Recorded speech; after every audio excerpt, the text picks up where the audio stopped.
It's official. I'm an old man.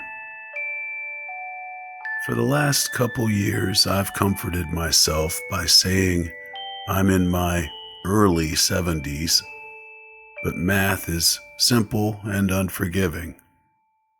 Today is my 75th birthday, and God, the years do fly.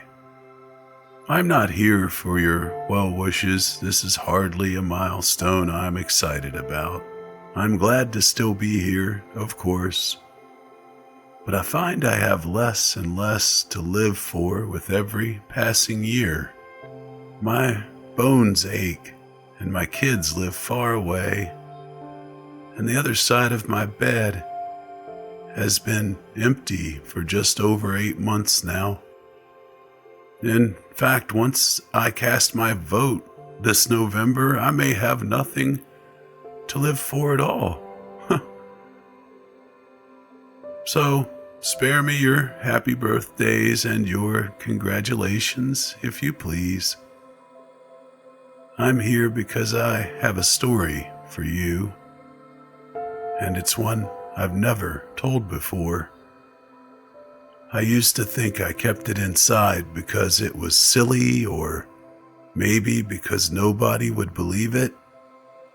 I've found, though, that the older you grow, the more exhausting it becomes to lie to yourself. If I'm being perfectly honest, I've never told anyone this story because it scares me, almost to death. But death seems friendlier now than it used to, so listen close. The year was 1950. The setting is a small town in Maine. I was a boy of 9, rather small for my age, but with only one friend in the world to speak of, and his family, seemingly on a whim, deciding to move 2,000 miles away. It was shaping up to be the worst summer of my life. My pop wasn't around, and my mom was a chore whore.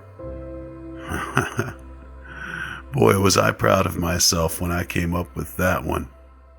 So, I wasn't apt to hang around the house. With some hesitation, I decided the public library was the place to be that summer. The library's collection of books, particularly children's books, was meager, to say the least. But within the walls of that miserly structure, I would find no undone chores and no nagging mother, God rest her soul. And perhaps most importantly, no other children with whom I would be expected to associate. I was the only kid with a low enough social status to spend his precious days of freedom sulking amidst the bookshelves, and that was just fine with me. The first half of my summer was even more dreadful than I had imagined it would be. I would sleep in until 10, and then do my chores, and then ride my bike to the library. And by bike, I mean a rusted hunk of shit attached to a pair of wheels. Once there, I would split my time between unintentionally annoying the elderly patrons and deliberately doing so. One pleasant lady actually interrupted my incessant tongue clicking to hiss a "shut the fuck up" at me.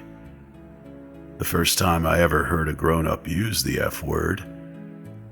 Big deal now, I know, but in those days it was unheard of. The dreary days turned to woeful weeks, and I had actually begun praying for school to start again until I discovered the basement. I could have sworn I'd roamed every inch of that library, but one day, in the far corner behind the foreign language collection, I stumbled across a small wooden door I had never seen before, and that is where it all began. The door was windowless and made from oak that looked far older than the wall in which it rested. It had a knob of black metal that quite literally looked ancient. I wouldn't have been surprised to learn it was crafted in the 17th century. And engraved on the knob was what appeared to be a single footprint. I had the sense that whatever lay behind this door was forbidden to me, and therefore probably the most interesting thing I would encounter all summer. I quickly glanced around to make sure nobody was watching me, and then turned the heavy knob and slipped behind the door and shut it. There was nothing, only darkness. I took a couple of steps and then stopped, unnerved by the totality of the shadow which surrounded me. I waved my hands in front of me in an attempt to find a wall or a shelf or anything to hold on to. What I actually found was far more subtle. A small string dangling from above, but far more useful. I grabbed it firmly and pulled it down. Back in the day, lots of light bulbs were operated with strings, and this was one of them. My surroundings were instantly illuminated.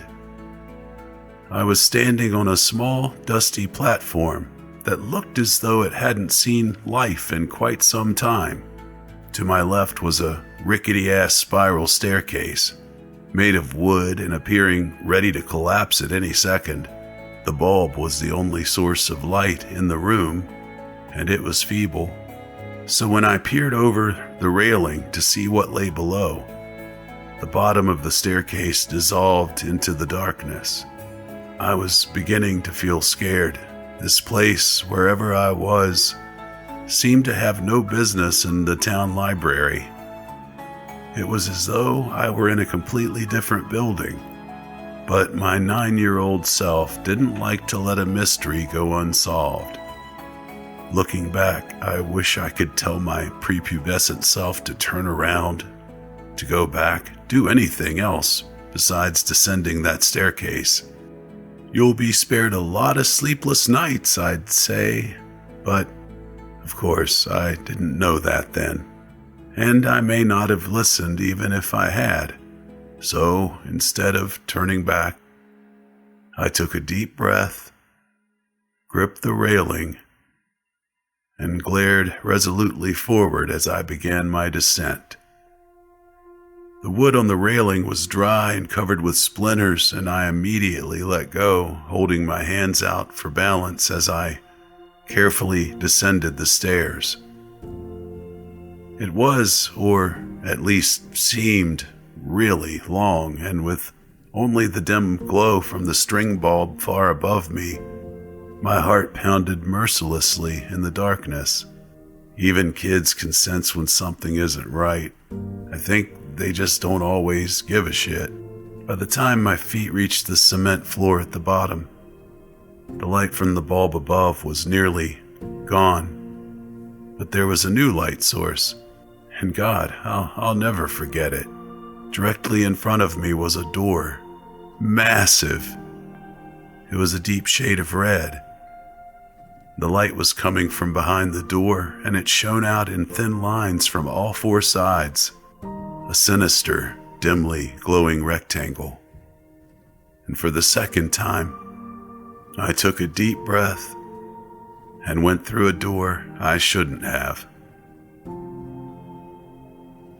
In contrast to the dark room I entered from, the room behind the door was blinding.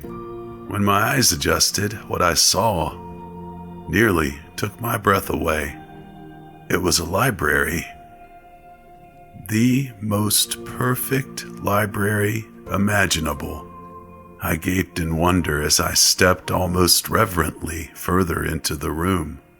It was beautiful. It was smaller than the library above, much smaller, but it seemed to be almost tailor-made for me. The shelves were packed with brightly colored titles, and both armchairs in the middle of the room were exquisitely comfortable. And the smell, oh God, that smell was simply unbelievable. Sort of a mixture of citrus and pine. I simply can't do it justice with words. So suffice it to say that I've never smelled anything better. Not in my 75 years. What was this room? Why had I never heard of it before? Why was nobody else there? Those were the questions I should have been asking. But I was intoxicated as I gazed around at all the books and basked in the smell of paradise. I could only form one thought. I will never be bored again. In truth, boredom only hid from me for 3 years. It was on my 12th birthday, 63 years ago to this day, that everything changed. Before that day, I visited my basement sanctuary as often as I could, usually several times a week. I never saw another soul down there, yet strangely remained free of suspicion. I never removed a book from that room, but instead would pick up a particular volume wherever I had stopped reading during my previous visit. I sat always in the same deep purple armchair, and always leaving its twin barren and directly across from me. That armchair was mine. The other was, well, I suppose I couldn't have articulated it then, but it wasn't mine. That's for damn sure. On my 12th birthday, I arrived later than usual. My mom had invited a couple of classmates and some cousins over to our house to celebrate. A gesture which I found more tedious than touching. Really, I just wanted to spend my birthday sitting and reading and smelling paradise. Eventually, our guest went home, and I made it to the library about 15 minutes before closing time. That didn't matter. The workers never checked down there before they locked up, and I was free to stay as long as I wanted. This particular night, I was devouring the final chapters of an epic adventure. It had knights and swords and dragons and the like. I didn't smell it until I read the final words and closed the book. That once exquisite aroma of that room had turned sour, and I sat for a moment unsettled. Objectively, I could recognize that the smell was actually the same as it had been before, that sweet mixture of citrus and pine. I was just perceiving it differently, and I didn't like it anymore. It was the nasal version of an optical illusion, the one that looks like a young woman glancing backwards, and then all of a sudden you see that it's really an old woman facing towards you. You can't unsee that. And I couldn't unsmell this. The spell was broken. The odor also seemed for the first time to be coming from somewhere specific. With a fair amount of trepidation, I stalked around the room, sniffing the air like a crazed dog until I came to the shelf near the back, and the shelf was perfectly normal, with the exception of one title. A large, leather-bound cover of solid faded maroon, with one striking black footprint at the top of the spine. This was the source of the smell. I opened the front cover and saw one sentence scrawled neatly in blood-red ink atop the first page. "Rest your sorrows down, friend, and leave them where they lie." I stared at this sentence, mesmerized as I began to retreat to my chair, and I turned a page, blank. The smell became stronger. Another page and blank, and the smell grew stronger still. I stopped for a moment and suppressed a gag and continued walking. And then, as I neared the armchairs, I turned one final page, and there, in the same sinister print, was the last thing I expected to see. my own name. I dropped the book, and I began to sprint toward the door, but as I shifted my gaze forward, my heart leapt to my throat and I stopped in my tracks. The empty chair wasn't empty anymore. An aged man in a suit sat before me, one leg crossed over the other, contemplating me with piercing gray eyes and a light smirk. This was all too much. I fell to my knees and expelled the contents of my stomach onto the carpet. I wiped my mouth, staring at my vomit, when I heard the man let out a chuckle. I stared at him disbelievingly. "Who are you?" I asked, panic in my voice. The man stood to his feet and he grabbed me gently by the shoulders and helped me to my chair. He sat once again in his own. "I fear we got off to a bad start," he said, glancing at the pile of sick on the carpet. "The smell. It does take some getting used to." "Who are you?" I repeated. "Tonight, you will know hardship like you've never before known. I come as a friend, offering you refuge from it, and from all other storms which lie ahead." I wanted nothing more than to leave at that moment, but I remained seated. I asked him what he was talking about. "Your mother is dead, my boy. By her own hand, in her kitchen. The scene is gruesome, I must admit." He said it in sorrowful tones, but there was a playful glint in his eye. "Surely you wish to avoid this path. I can show you a safer one." My blood ran cold at the horrors this man spoke of, but I did not believe him. "What do you want with me?" I demanded, trying to sound braver than I felt.